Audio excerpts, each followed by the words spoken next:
नमस्कार, diabetes decoded series में आपका स्वागत है। इस वीडियो श्रृंखला में हम छोटे-छोटे वीडियोस के माध्यम से आपके पास डायबिटीज़ और उसके प्रबंधन के बारे में जानकारी देते हैं। आज हम एक बहुत महत्वपूर्ण सवाल का जवाब देंगे। क्या डायबिटीज़ में आप फास्टिंग कर सकते हैं या नहीं? और फास्टिंग कैसे टाइप 2 डायबिटीज़ के मैनेजमेंट में मदद कर सकता है?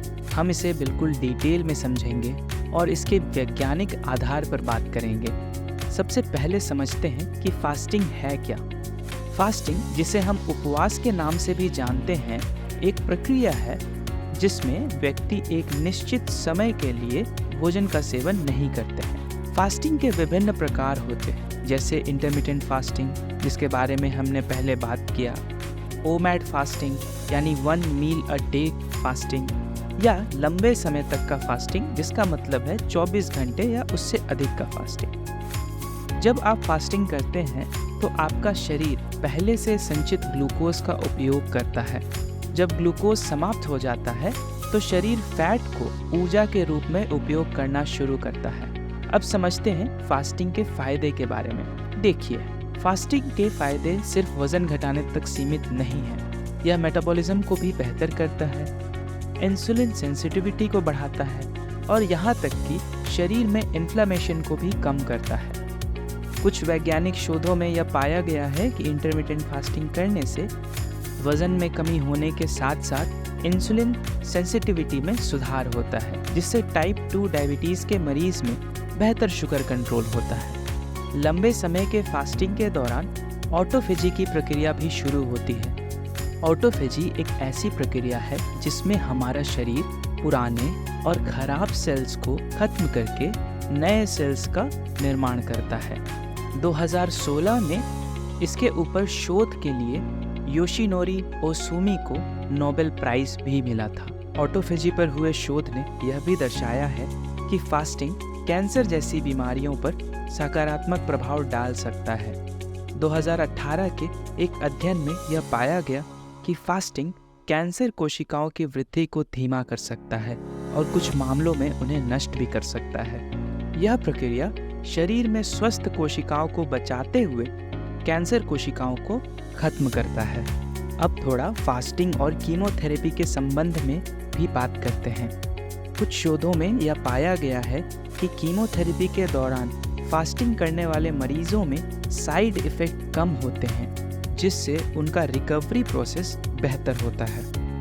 अब बात करते हैं वज़न घटाने की और इसका डायबिटीज़ पर कैसे असर पड़ता है, इसके बारे में।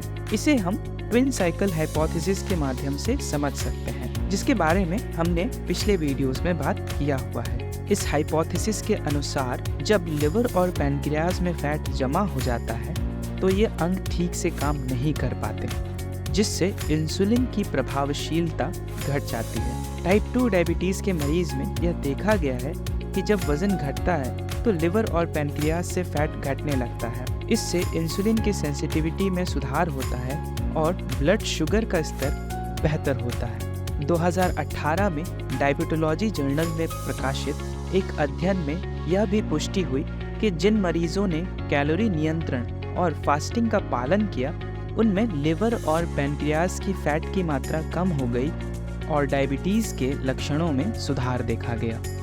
डायबिटीज़ के मरीज़ अलग अलग चरणों में होते हैं।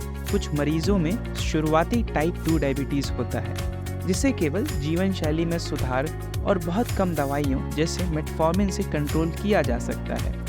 वहीं कुछ मरीज़ ऐसे होते हैं जो दवाइयों के साथ साथ इंसुलिन का भी प्रयोग कर रहे होते हैं। शुरुआती टाइप 2 डायबिटीज़ वाले मरीज़ किसी भी तरह का फास्टिंग कर सकते हैं, जिसमें वाटर बेस्ड फास्टिंग भी शामिल है। लेकिन जो लोग इंसुलिन ले रहे हैं उनके लिए पानी पर आधारित फास्टिंग उपयुक्त नहीं है।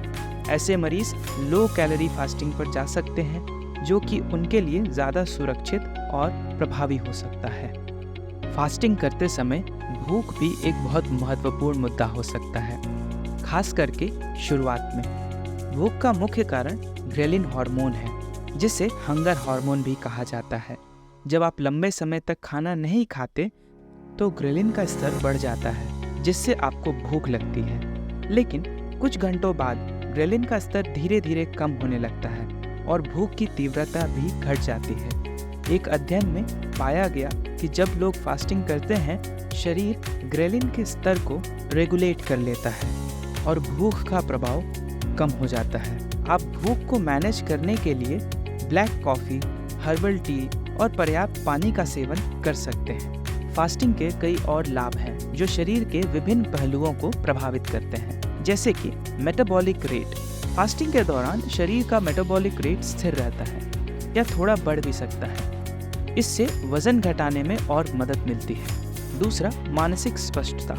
फास्टिंग के दौरान शरीर में कीटोन का उत्पादन बढ़ जाता है, जो मस्तिष्क के लिए एक बेहतरीन ऊर्जा स्रोत होता है। इससे ध्यान और मानसिक स्पष्टता में सुधार होती है। तीसरा, हृदय स्वास्थ्य। फास्टिंग के दौरान शरीर में इन्फ्लेमेशन के मार्कर्स कम हो जाते हैं, जिससे हार्ट हेल्थ में सुधार होता है। चौथा, इंसुलिन सेंसिटिविटी। नियमित फास्टिंग से इंसुलिन सेंसिटिविटी में भी सुधार होता है, जिससे शरीर ग्लूकोज को बेहतर तरीके से उपयोग कर पाता है। अब बात करते हैं फास्टिंग करते समय कुछ आम गलतियों के बारे में। पहली चीज़ है अपने इलेक्ट्रोलाइट्स का ध्यान देना। जब आप फास्टिंग करते हैं तो शरीर से इलेक्ट्रोलाइट्स जैसे कि सोडियम, पोटेशियम की कमी हो सकती है।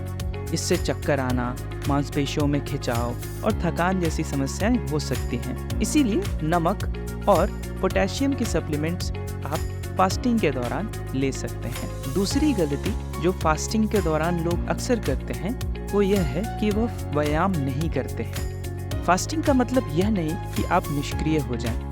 हल्का व्यायाम जैसे टहलना, स्ट्रेचिंग, योगा करना फास्टिंग के लाभों को बढ़ा सकता है।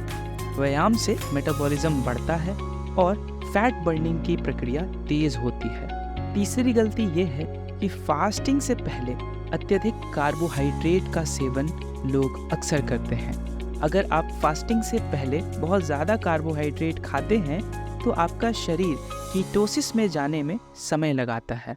इससे फास्टिंग के लाभों में देरी हो सकती है। इसीलिए फास्ट से पहले हल्का और लो कार्ब खाना ही खाएं। चौथी गलती जो कुछ लोग करते हैं वो यह है कि ज़रूरत से ज़्यादा फास्टिंग करना शुरू कर देते हैं। हर व्यक्ति की शारीरिक क्षमता अलग होती है। कोई लंबे समय तक फास्टिंग कर सकता है और कोई कम समय तक। इसीलिए फास्टिंग की अवधि अपने शारीरिक स्थिति और डॉक्टर की सलाह के अनुसार ही तय करें। आखिरी बात यह है कि फास्टिंग के फायदे तो बहुत, लेकिन यह हर व्यक्ति के लिए उपयुक्त नहीं है। आपका डायबिटीज़ किस स्टेज में है और आप कौन सी दवाइयाँ ले रहे हैं, इसके आधार पर ही आप फास्टिंग की अवधि और प्रकार को चुन सकते हैं। फास्टिंग को सही तरीके से किया जाए तो यह एक शक्तिशाली टूल हो सकता है, जो न केवल वजन घटाने में बल्कि आपकी संपूर्ण स्वास्थ्य को सुधारने में मदद कर सकता है। आपका इस वीडियो को देखने के लिए धन्यवाद। इस वीडियो को उन सभी लोगों तक ज़रूर शेयर करें जिनको इसकी आवश्यकता हो। इस चैनल को सब्सक्राइब कर लें और बेल बटन ज़रूर दबाएं ताकि आने वाले वीडियोस की नोटिफिकेशन आप तक पहुंच सके।